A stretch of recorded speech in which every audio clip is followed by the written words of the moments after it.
বালতির মধ্যে মাছগুলো রেখেছিলাম।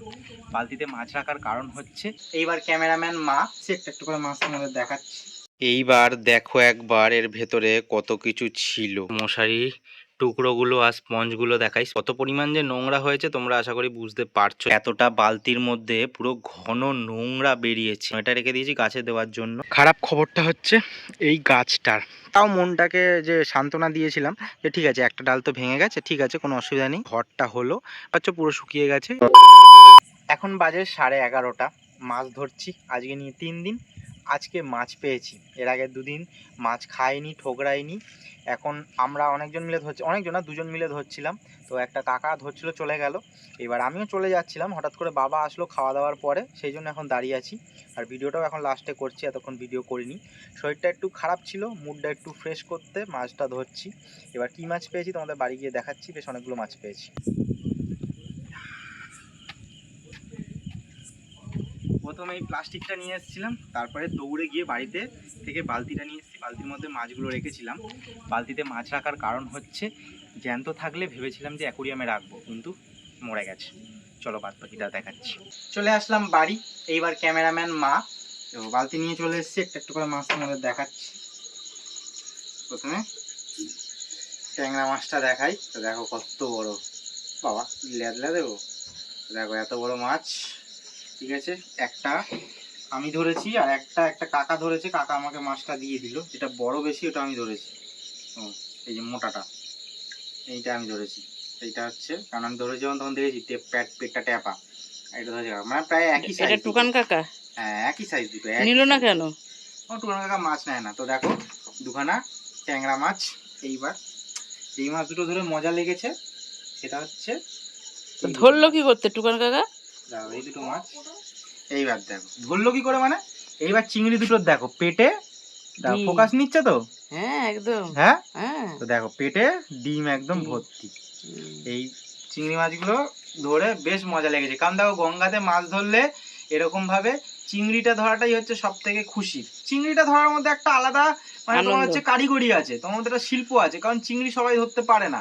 এই পুকুর না যে তেলাপিয়া পোনা ধরবে মারবে এক টান উঠবে এরকম না, চিংড়ি ধরানোর টেকনিকটাই আলাদা। তো চিংড়ি উঠেছে ছোট হলেও পেটে ডিমওয়ালা। তো মাছ দুটো কেমন, 4টে মাছ কেমন লাগছে বলো? আমি 3টে ধরেছি, একটা আমাকে দিল। হেভি লাগছে, হেভি লাগছে। এখন বাজে 11:35। চলে আসলাম আবার ব্লগটাকে কন্টিনিউ করতে। এখন একটা কাজ বাকি আছে, কারণ ওই কাজটা পেন্ডিং রয়েছে মোটামুটি 3 মাস ধরে। 3 মাস ধরে ভাবছি করব, কিন্তু করা হচ্ছে না এক সময়, কারণ একটুখানি সময় লাগে কাজটা করতে। তো চলো দেখাচ্ছি তোমাদের, বলছি। আবার আজকে সুতো কিনে নিয়ে আসবো, কারণ সুতোটা একদম ছোট হয়ে গেছে, মাছ ধরা যাচ্ছে না ঠিকঠাকভাবে, সুতো কিনতে যেতে হবে। ব্যাপারটা হচ্ছে অ্যাকোরিয়ামের একটা কাজ। এখানে দেখতে পাচ্ছ একটা গামলা রেখেছি, প্লাগ খুলে দিয়েছি। এই যে বালতিটা দেখতে পাচ্ছ, এই বালতির মধ্যে যে ফিল্টার মিডিয়াগুলো আছে সেইগুলো পরিষ্কার করব, কারণ অ্যাকোরিয়ামের জলটা একটু ঘোলা ঘোলা হয়ে যাচ্ছে। মানে জল চেঞ্জ করে দিয়েছি, কিন্তু যেই টাইপের ক্লিয়ার থাকে জলটা থাকছে না, জলের মধ্যে হালকা গুঁড়ো গুঁড়ো ময়লা ঘুরছে। তো তার মানে এইটা এখন অতটা কাজ করছে না, নোংরা হয়ে গেছে অনেকটা। তো চলো এটা থেকে বার করি, তাহলে তোমরা বুঝতে পারবে কতটা জিনিস এর মধ্যে আছে। এইবার দেখো একবার এর ভেতরে কত কিছু ছিল। প্রথমে মশারি টুকরোগুলো আর স্পঞ্জগুলো দেখাই। স্পঞ্জগুলো মশারির ভেতরে আছে, কত পরিমাণ যে নোংরা হয়েছে তোমরা আশা করি বুঝতে পারছো যারা অ্যাকোরিয়াম রাখো বাড়িতে। তো অনেক পরিমাণ নোংরা হয়েছে, অনেক দিন পরিষ্কার করা হয়নি। তো এত এক গামলা মশারির টুকরো আর হচ্ছে স্পঞ্জ রয়েছে এর মধ্যে। এইখানে দেখো পাথর রয়েছে, বালির পাথর। আমি পরে আরও মিডিয়া দেওয়ার চেষ্টা করব, আরও বড় জায়গায় আমি পাম্পটাকে বানাবো, মানে বড় জায়গার মধ্যে। ওই জন্য একটা বড় নীল ড্রাম, বা ওই একটা বড় নীল ড্রাম দেখছো, ওর নীল ড্রামের মধ্যে বানাবো। আর দেখো এখানে এই পাথর, সেম পাথরই আছে, এরকম মশারির ভেতরে পুটুলি করে দেওয়া আছে। আর এইটা হচ্ছে স্ট্রাকচার। এই যে এই একটা ঝুড়ি দেওয়া রয়েছে, এই ঝুড়িটা ওখানে যাতে একটা স্পেস পায়, যাতে একদম ফিল্টারটা ওভারফ্লো না করে, সেই জন্য একটা স্পেস রয়েছে। এর মধ্যে এই পাথরটা পুরোটা থাকে, এটা একটা পুরো মিডিয়া হয় যাতে ব্যাকটেরিয়াগুলো জন্মায়, আর এর মধ্যে জলটা ক্লিয়ার হয়। সেই জন্য জলটা কিন্তু একদম ক্লিয়ার থাকে। এগুলো পরিষ্কার করে দিলে জল একদম আবার ক্লিয়ার থাকবে। তো এইবার এগুলো পরিষ্কার করতে হবে মোটামুটি 1 ঘন্টা ধরে। ও বসবো কি, আগে টিফিনটা খেয়ে নিই, তারপর পরিষ্কার করে নিই, তারপর তোমাদের দেখাচ্ছি। এবার তোমরা একবার দেখো, এতটা বালতির মধ্যে পুরো ঘন নোংরা বেরিয়েছে। মানে যদি আমি জমা করতাম আরও এতটা বেরোতো, কিন্তু আমি পুরোটা করিনি, পুরো ফেলে দিয়েছি সব।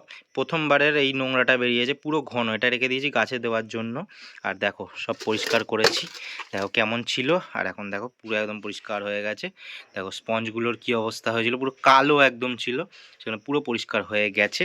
আর যে স্ট্রাকচারটা ছিল ঝুড়ির, ওটা আমি অলরেডি ফিটিং করে দিয়েছি এখানে। তো এই দেখো দেখতে পাচ্ছ একদম সব দিয়ে করে দিয়েছি। এইবার বাদবাকি সব মশারিগুলো দিয়ে তারপরে স্পঞ্জ দিয়ে তার উপরে ওটা দিয়ে চলো সেট আপটা করে নিই। কারণ দেখো অনেকটা সময় লাগলো, কিন্তু তাড়াতাড়ি করে করতে হবে, কারণ মাছের পাম্পটা বন্ধ রয়েছে। পাম্প বন্ধ রাখলে হবে না, আজকে একটু ওয়েদার গরম গরম রয়েছে। এই হচ্ছে আমার কমপ্লিট ফিল্টারেশন আমার সিমেন্ট গ্লাস ট্যাঙ্কের। তো কেমন লাগছে অবশ্যই জানিও। জল এখনও ক্লিয়ার হয়নি, কারণ এক্ষুনি চালালাম, সময় লাগবে একটুখানি। তো কেমন লাগলো অবশ্যই কিন্তু জানিও। খাওয়া দাওয়া কমপ্লিট হয়ে গেছে। কালকে থেকে সময়টা খারাপ যাচ্ছে, তার একটা উদাহরণ চলো তোমাদের দিচ্ছি। তার জন্য যেতে হবে গঙ্গার ধারে। তো চলো আগে যাই, তারপর বলছি। খারাপ খবরটা হচ্ছে এই গাছটার। তো এর আগে তোমাদের বলেছিলাম যে একটা ডাল আবার ভেঙে গেছিলো। তো এই ডালটা দেখো এইখানটায় পড়ে রয়েছে। ঠিকঠাক করে দেওয়ার পরে এই ডালটা ভেঙে গেছিলো, তাও মনটাকে যে সান্ত্বনা দিয়েছিলাম যে ঠিক আছে একটা ডাল তো ভেঙে গেছে, ঠিক আছে কোনো অসুবিধা নেই, ওপরের ডালগুলো সব ঠিকঠাক আছে। কিন্তু ওপরের পুরো ডালটা শুকিয়ে গেছে। তার কারণ এর আগে যে ঝড়টা হলো, মানে ঝড় বলতে ঝোড়ো হাওয়া বৃষ্টির সাথে, সেই ঝোড়ো হাওয়াতে ওই জায়গাটা আবার নড়ে গেছে, যেমন ঠিকঠাক করে দিয়েছিলাম। তো দেখতে পাচ্ছ পুরো শুকিয়ে গেছে, এটা থেকে আর রিকভারি সম্ভব না। তার মানে পুরো গাছটা এত যে হাইট হয়েছিল, অতটা হাইট পুরো গাছটা নষ্ট হয়ে গেল।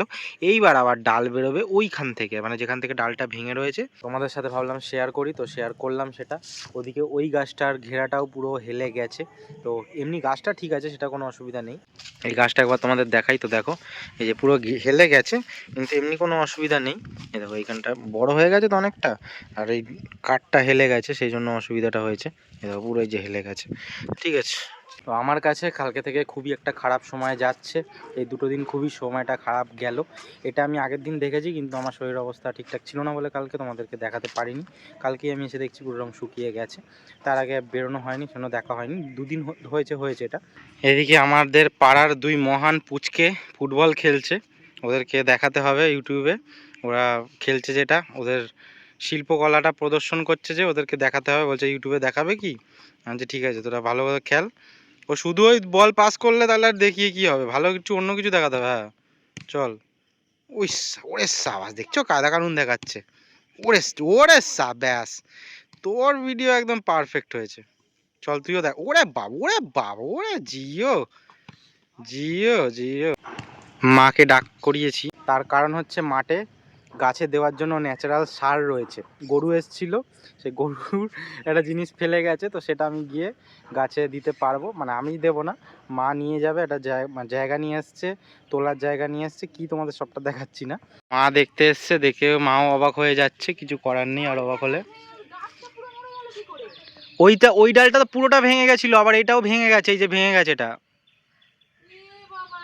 যত্ন করে এইটুকুনি গাছ থেকে এত বড় করে 1 বছর হয়ে গেল গাছ বয়স। এ বাবা, তোর কপালটাই খারাপ, যত যা গাছ না ওটা আবার হবে, অসত্য গাছ তো মরবে না, কিন্তু ঠিক আছে আর কি, হ্যাঁ হয়ে যাবে। ওটা এসে আবার বাঁশগুলো খুলে দিতে হবে, ওখানটা প্লাস্টিকটা খুলে দিতে হবে, তাহলে আবার ওখান থেকে দেখা যাক। সবটা আপডেট তোমাদের দেবো, কিন্তু আজকের জন্য টাটা বলছি। ব্লগটা কেমন লাগলো জানিও, এটা কেমন লাগলো ঝটপট করে কমেন্টটা করে জানাও। টাটা, আজকের জন্য।